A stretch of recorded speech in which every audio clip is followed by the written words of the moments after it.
Sin. Sin is defined as an immoral act considered to be a transgression against divine law.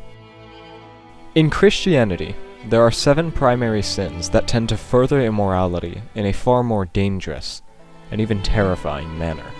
The 7 cardinal sins of Christianity are as follows. Lust, characterized by an intense, obsessive craving for an idea or entity, often associated with sexual desires. Gluttony, characterized by an insatiable hunger, be it metaphorical or literal, often found through consuming in great excess. Greed, characterized by an excessive desire for material possessions, often to the detriment of oneself or loved ones. Wrath, characterized by an intemperance towards feelings of hatred and anger, often synonymous with uncontrollable fury. Sloth, characterized by an extreme laziness, lack of effort, and unwillingness to work or act, often associated with a dominating fatigue. Envy, characterized by an acute feeling of discontent, jealousy, or desire derived from another's possessions, qualities, or happiness, often leading to resentment or bitterness. And considered the original, most demonic sin of all, pride, also known as hubris, is characterized by an inflated sense of oneself and their accomplishments, often thought to be the root of all sin. In Elden Ring Nightreign, there are a total of 8 Nightlords that the player is able to slay. However, save for the final Nightlord, the first 7, to me, embody one capital sin each. Together, let's explore, in order of Nightlords, which sins they incarnate.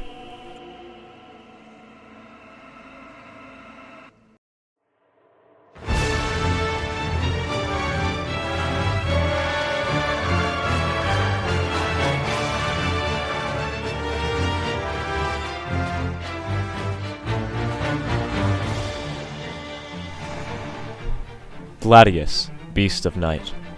A many-legged beast appearing from shadow, carrying on its back a chain-link sword used to hunt its prey. The Cerberus embodies greed perfectly.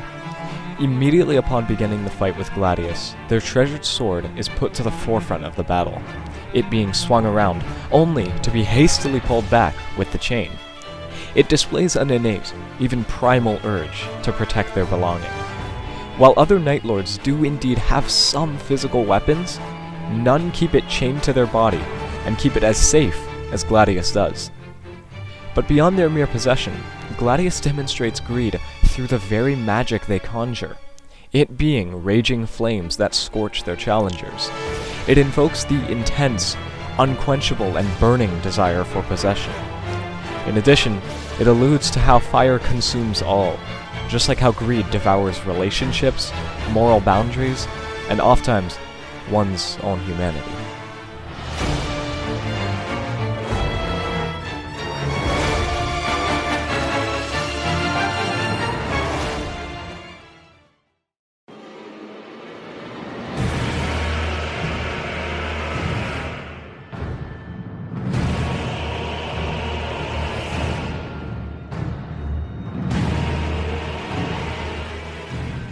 Adel, Baron of Night. A colossal, crooked black frame, capable of harboring lightning with massive jaws, lined with grinding teeth to devour anything and everything it encounters. Adel's gluttony can be seen in their main trait, the gaping jaw which they attack the player with. It is not only used for simple swiping and crushing attacks, but used in their grab attack, in which they can be viewed gnawing repeatedly upon the player, engendering blood loss. Though, putting their ostensible gluttony to the side, the sin can also be viewed in their own namesake, the Baron of Night. Historically, barons existed as lower-ranked members of nobility, often engaging in hunting, tournaments, but also feasting. Yet, if one wished to analyze Adel's behaviors more, the magical lightning they conjure can be viewed as the primal electrical signals rooted in one's brain, the id of the unconscious, sending signals to eat, to consume, to gorge until nothing is left.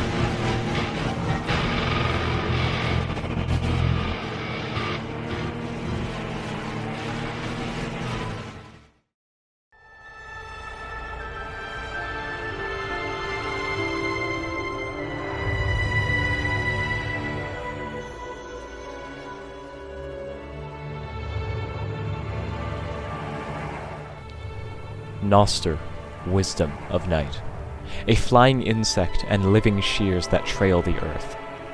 The characters of Gnoster and Fartis are extremely unique in the sense that they are the only Nightlord composed of two separate entities. The two beings, linked on a cosmic scale, were both turned into a Nightlord, not just Gnoster.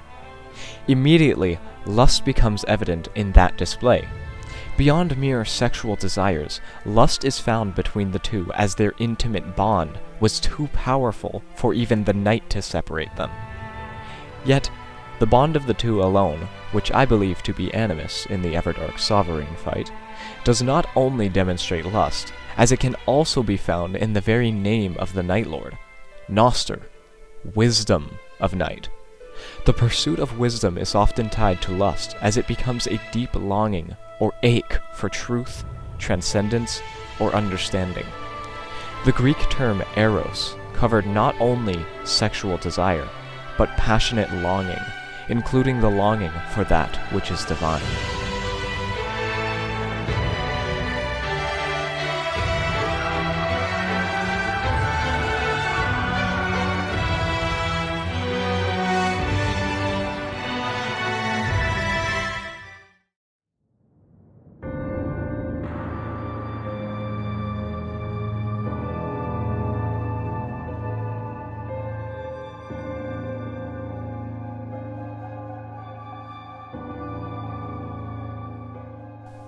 Maris, Fathom of Night, an unknown entity that drifts through the skies. It makes an ocean of its surroundings that it may blend with whatever life is found, as if in a dream. The moment the entity drifts into frame, their sluggish, languid movements are made visible. Maris floats in the air, sending out projections of their body in the form of vassals to pursue and eliminate the player, demonstrating an unwillingness to fight head-on, thereby illustrating their sloth. But it doesn't end there. Maris, once pushed to a limit, will drift high in the sky, then lower their body slowly as they lull themselves into a deep slumber, a slumber so deep that it spreads to the player. Furthermore, by making an ocean of its surroundings, by making the air around them be of the same properties of themselves, they demonstrate a stark disinclination to adapt, taking the extreme of drowning the world, the cosmos, in their own stagnation and stillness.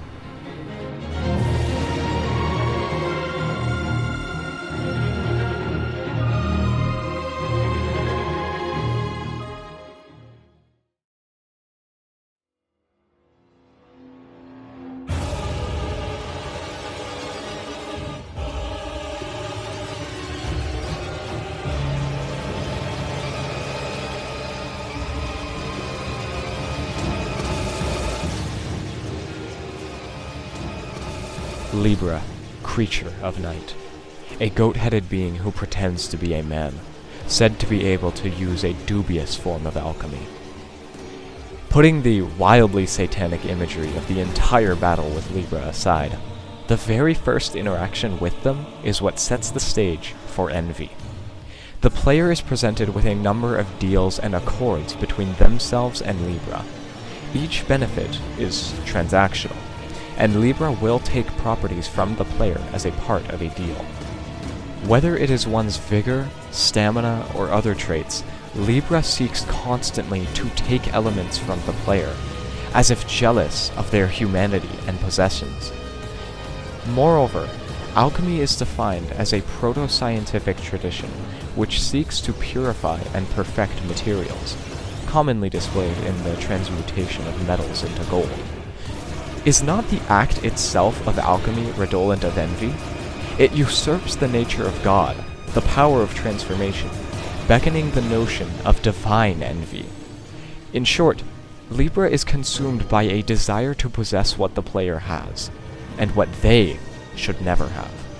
Rather than accepting their place in the cosmos, they manipulate the player and drive them mad in the pursuit of their selfish desires.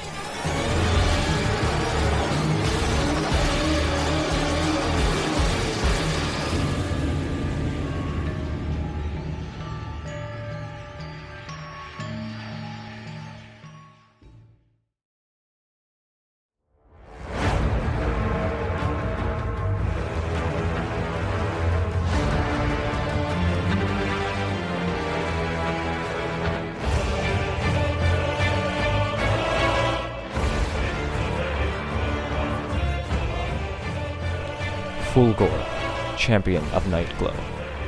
An ancient centaur consumed with battle, his fervor for the gods he serves yet burns within, wielding a sacred form of the night's power.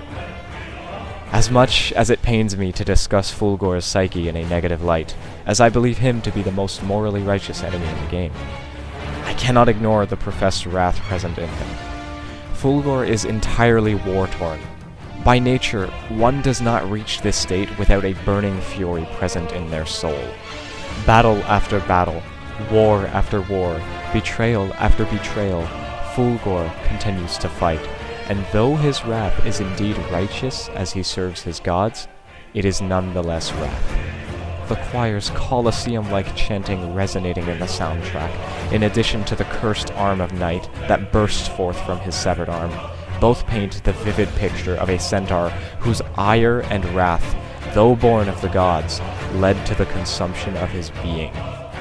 Yet, unlike any other Nightlord, Fulghor manages to sever the night from his very being in his Everdark Sovereign fight, granting you and him one last battle, a battle for an audience of gods. Fulghor remains the only Nightlord who uses his sin in pursuit of the greater good.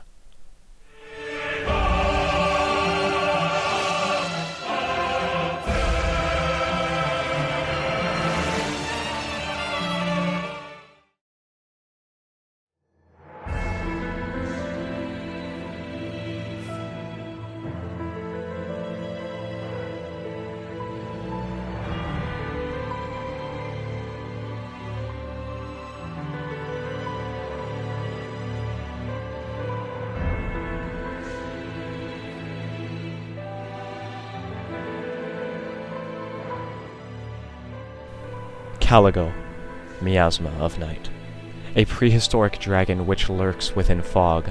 The great shadowy pair of eyes, framed in frigid mist, are said to appear at history's great junctures. Dragons in literature are often portrayed as deeply powerful, majestic, yet prideful creatures. Caligo is no exception, as they not only hold the original sin, but display it proudly.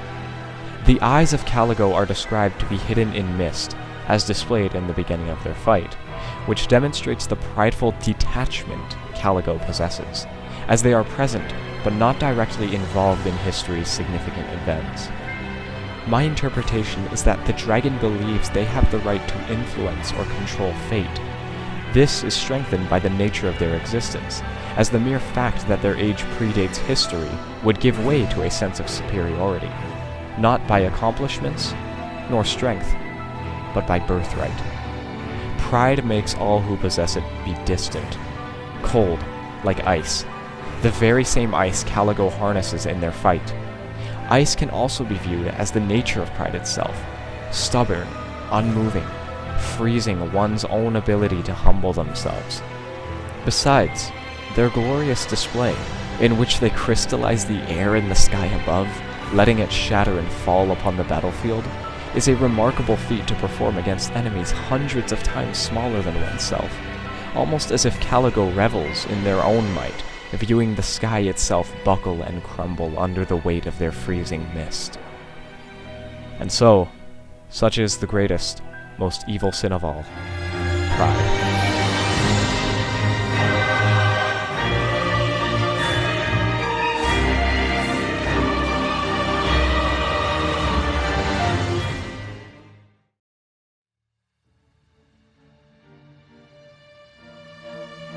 But even then, Beyond the boundless night, there lies the hazy figure of a person.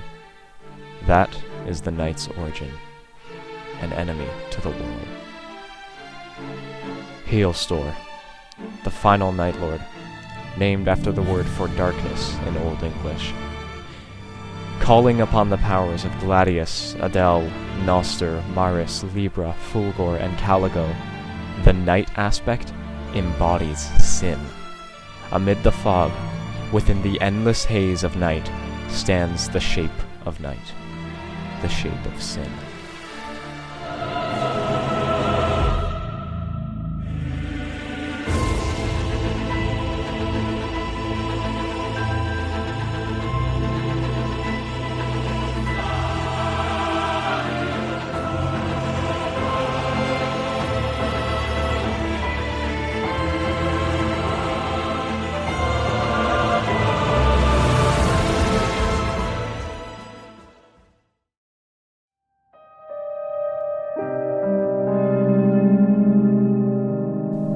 Thank you for watching this video. I truly enjoy writing and find great satisfaction in sharing work that I'm proud of. I do hope you found this informative and entertaining.